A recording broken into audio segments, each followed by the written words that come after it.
అమ్మ ఎన్టీఆర్ ట్రస్ట్ సేవలతో భువనేశ్వరి గారు ఇప్పుడు కాదు. అంటే ఆవిడ ఎప్పుడు గూడా ప్రజలకు గాని, లేకపోతే వాళ్ళకేదైనా కష్టం అంటే వాళ్ళ తరపున ట్రస్ట్ తరపున అనేక సేవా కార్యక్రమాలు. ఈ రోజున తలసేమియా బాధితుల కోసం మొన్న విజయవాడలో కండక్ట్ చేసిన కార్యక్రమం చూసాం. ఎస్ఎస్ తమన్ గారి మ్యూజిక్ నైట్‌లు చూసాం. తర్వాత ఇక్కడ దానికి సంబంధించిన భవన నిర్మాణం చేయడం గానియండి, ఇన్ని మంచి పనులు చేస్తున్నా కూడా అసలు లేదా అలాంటి వ్యక్తిని విమర్శించాలనో, లేకపోతే ఆవిడని ఏమైనా చిన్నతనంగా మాట్లాడాలని ఎలా అనిపించిందంటారు? అది కూడా ఒకప్పుడు అదే బీ ఫార్మ్ పట్టాలు తీసుకొని, అదే తెలుగుదేశం పార్టీ నుంచి గెలిచిన కొంతమంది సో కాల్డ్ నాయకులు. ఒక వ్యక్తి ఏదైనా మంచి పని చేసే ఒక వ్యక్తిని 10 మంది విమర్శించడం అనేది సమాజంలో ఉన్నటువంటి అది దుర్గుణమో, మంచి గుణమో అనేది చెప్పలేం. ఒప్పుకోవాలి. ఎందుకంటే మన పక్కనున్న వ్యక్తి మనకన్నా ముందంజలో ఉంటున్నారు, అభివృద్ధి సాధిస్తున్నారు అనంటే ఆ వ్యక్తిని ఏదో ఒక విధంగా డిస్కరేజ్ చేయాలనేటువంటి ఆలోచనే ఉంటుంది తప్ప, ఎంకరేజ్ చేసే ఆలోచన అనేది సహజంగా ఎక్కువ మందికి ఉండదు. ఎక్కడో గానీ విశాల భావాలు ఉన్నటువంటి వాళ్ళకి మాత్రమే సాధ్యమవుతుంది. దాని మూలంగా ఇప్పుడు భువనేశ్వరి మేడం గారు ఏవైతే ఇప్పుడు ఆవిడలో ఒక తల్లి ప్రేమ అంటే ఒక హాస్టల్లో చల్లపల్లి స్కూల్ హాస్టల్లో ఉన్నటువంటి పిల్లల దగ్గర నుంచి చాలా ఎఫెక్షనేట్గా, చాలా డిసిప్లిన్గా పిల్లలు ఉంటారు. వాళ్ళకి ఎంతో హెల్ప్ చేస్తున్నామన్నారు. అది కూడా ఎవరు చేస్తారు? ఒక మంచి మదర్ అవ్వటం మూలంగా కదా అవన్నీ హెల్ప్ చేసేటువంటి ఆలోచనలు. అదే కాకుండా ఇప్పుడు ఎన్టీఆర్ గారు ఉన్న దగ్గర నుంచి ఎన్నో సేవా కార్యక్రమాలు చేసుకుంటూ అదే ఫ్యామిలీలో పుట్టి ఒక డిసిప్లిన్డ్ లేడీగా, ఒక డిసిప్లిన్ వైఫ్గా, ఒక డిసిప్లిన్ మదర్గా అన్ని అన్ని విషయాల్లో ఆవిడ ప్రేమాభిమానాలు అంటే తనకున్నటువంటి ప్రజల పట్ల ప్రేమాభిమానాలు చూపిస్తూ వాళ్ళకి ఎప్పుడు ఏ అవసరమో బ్లడ్ అవసరమైనా, ఇంకా ఎడ్యుకేషన్ అవసరమైనా, ఇంకేది అవసరమైన ప్రతి విషయం కూలంకషంగా పరిశీలించి ఆయా సందర్భాల్లో నిక్ ఆఫ్ ద మూమెంట్లో వాళ్ళకి హెల్ప్ చేసే విధంగా మేడం చేస్తున్నారు కనుక విమర్శలు అనేవి వస్తూ ఉంటాయి, వెళుతూ ఉంటాయి. వాటిని పట్టించుకుంటే మనమంటూ ఒక్క అడుగు కూడా నిలబడిన చోట నుంచి ఒక్క అడుగు కూడా వేయలేమనేటువంటిది నా ఉద్దేశం. కానీ అంటే కుటుంబంలో స్త్రీ అనేది ఒక ప్రధాన పాత్ర. ఎందుకంటే ఆవిడ ఒక తల్లిగా గానియండి, చెల్లిగా గానియండి, భార్యగా గానియండి, ఇన్ని రకాల షేడ్స్ ఉండేటువంటి ఒక స్త్రీమూర్తి ఆవిడ ఎంత స్ట్రాంగ్‌గా ఉంటే ఆ కుటుంబం కూడా అంతే స్ట్రాంగ్‌గా ఉంటుంది. ఈ రోజున ఒక నారా చంద్రబాబు నాయుడు గారు రాష్ట్ర ముఖ్యమంత్రిగా ఇన్నేళ్ల పాటు ఆయన ఈ వయసులో కూడా ప్రజల పట్ల అంత ఇది చూపిస్తున్నారన్న కుటుంబంలో ఆవిడ సహకారం గానియండి, లేదా యువగళం పాదయాత్రతో ఆమె తనయుడు లోకేష్ గారు అంత సంకల్పంతో ఆ రోజున ఆ యువగళం పాదయాత్ర ప్రతికూల పరిస్థితుల్లో కూడా చేయడం కానివ్వండి, వీటన్నిటి వెనకాల భువనేశ్వరి గారు లాంటి ఒక ఆవిడ ఉన్నారనేది.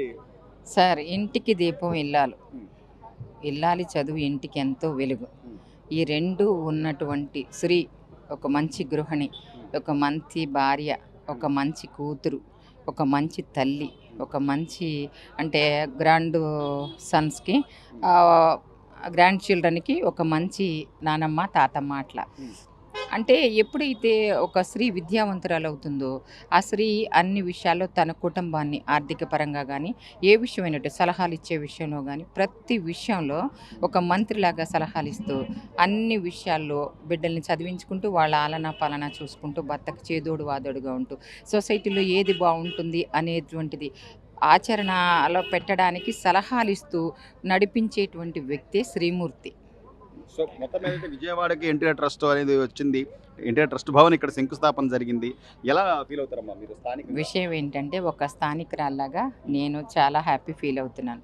అంటే ఒకప్పుడు ఈ సేవా కార్యక్రమాలు అన్ని చోట్ల విస్తరించినప్పటికీ కూడా ప్రత్యేకమైనటువంటి భవనం అనేది ఇప్పటి వరకు హైదరాబాద్లోనే ల్యాండ్ అయ్యి ఉన్నది. ఉమ్, కానీ ఇప్పుడు ఏమంటే ఇంతకాలానికి మన విజయవాడలో ఇట్లా శంకుస్థాపన చేయటం అనేది జరిగింది గనక ప్రభుత్వం మన పక్కనే ఉంది. మనకేదొచ్చినా అండగా పక్కింట్లోనే ఉన్నట్టు ఆత్మీయంగా గట్టిగా పిలిచిన లేకపోతే ఏదైనా ఆపదొచ్చి సహాయం కొరకు వెళ్ళడానికైనా Right. పక్కింట్లోనే మన మన ప్రభుత్వం, మన అమ్మ ఉంది అనేటువంటి భావనతోటి Right. అనిపిస్తుంది నాకు. ఇంకొక విషయం ఏంటంటే ఇప్పటి వరకు ఏదైనా కావాలంటే హైదరాబాద్కి మనం వెళ్ళి అక్కడ చూసి వెయిట్ చేసి ఏదైనా చెప్పాలి అనేటువంటి భావన ఉండేది.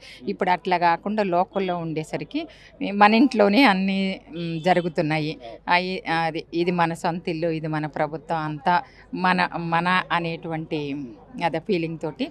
ఇంకొక విషయం ఏంటంటే ఇంకా ఎవరైతే ఇంకా దీని కొరకు కొంచెం బాగా అవగాహన లేని వాళ్ళకి కూడా ఏదన్నా అత్యవసరాలు వచ్చినా ఏదైనా మాట్లాడాలన్నా అంటే ప్రజలకు అండగా ఆపన్న హస్తంగా ఆపద్బాంధవులాగా పక్కనే ఉండి ఆదుకుంటూ చూసేటువంటి ప్రభుత్వమే సుభిక్షంగా ఉండాలని నేను కోరుకునే అంత గొప్ప వయసు నాకు లేదు, కానీ మనస్ఫూర్తిగా నేను అలాగే కోరుకుంటున్నాను. భువనేశ్వరమ్మ గారికి కూడా ధన్యవాదాలు తెలియజేస్తున్నాను. చివరగా ఈ 8 నెలల పరిపాలనలో గత ప్రభుత్వ విధ్వంసం చూసాము. 5 ఏళ్ళు రాజధాని ఏదని చెప్పుకోవడానికి కూడా లేకుండా ఇప్పుడు 8 నెలలుగా కూటమి ప్రభుత్వంలో అటుపక్క చంద్రబాబు నాయుడు గారు కానీ ఇటువైపు పవన్ కళ్యాణ్ గారు కానీ కేంద్రంలో భారతీయ జనతా పార్టీ కానీ ఇంత సఖ్యతగా వాళ్ళు ఉంటున్న తీరును కానీ లేదా జగన్మోహన్ రెడ్డి గారు ఏదో విమర్శిస్తున్నట్టు బడ్జెట్ గురించో లేకపోతే అసలు మనం చూస్తూనే ఉన్నాం ఆయన విమర్శలను ఎలా చూడాలంటారు. ఓవరాల్గా మళ్ళీ జగన్మోహన్ రెడ్డి మాటలు ప్రజలు నమ్మే పరిస్థితులు ఉన్నాయంటారు. నమ్మడం అంటే మాటల్లో విధానం వేరు, చేతల విధానం వేరండి. అంటే మనుషులు ఎవరు పనులు చేస్తున్నారు, ఎవరి కొరకు చేస్తున్నారు, ఏం చేస్తున్నారు అనేటువంటి ఆలోచనతో ప్రతి ఒక్క మనిషి ఈ రోజుల్లో చదువు ఎక్కువ ఉన్న వాళ్ళు కానీ చదువు తక్కువ ఉన్న వాళ్ళు కానీ ప్రతి ఒక్కరికి రాజకీయాలు అనేవి అర్థమైపోతున్నాయి.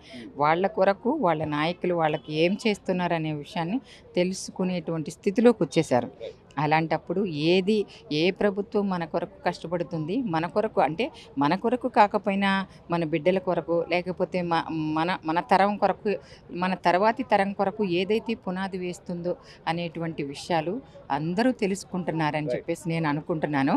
అంటే అభివృద్ధికి ఒక్కడికి ముందుకొస్తుంది, ఒక అడుగు తర్వాతే 2 అడుగు 3 అడుగు అట్లా పడుతూ ఉంటుంది కనుక అప్పుడు కలిసి రావటం అనేది కాదు, డెవలప్ అయిపోయిన తర్వాత కలిసి రావటం అనేది ఆలోచన విధానం అంకురార్పణ జరిగినప్పుడే అన్నీ ఉంటాయని చెప్పేసి అనుకుంటున్నాను. ఏది ఏమైనా టోటల్గా ఈ ప్రభుత్వం వచ్చినందుకు గాను ఇక్కడ ప్రత్యేకించి ఈరోజు ఎన్టీఆర్ ట్రస్ట్ శంకుస్థాపన జరిగినందుకు గాను ఇంతమంది ప్రజానికి ఇక్కడ ప్రజెంట్ అయినందుకు చాలా సంతోషంగా ఉంది. అందులో నేను కూడా వన్ ఆఫ్ ద పార్ట్ అయినందుకు కూడా నాకు కూడా సంతోషంగా ఉంది. Thank you very much.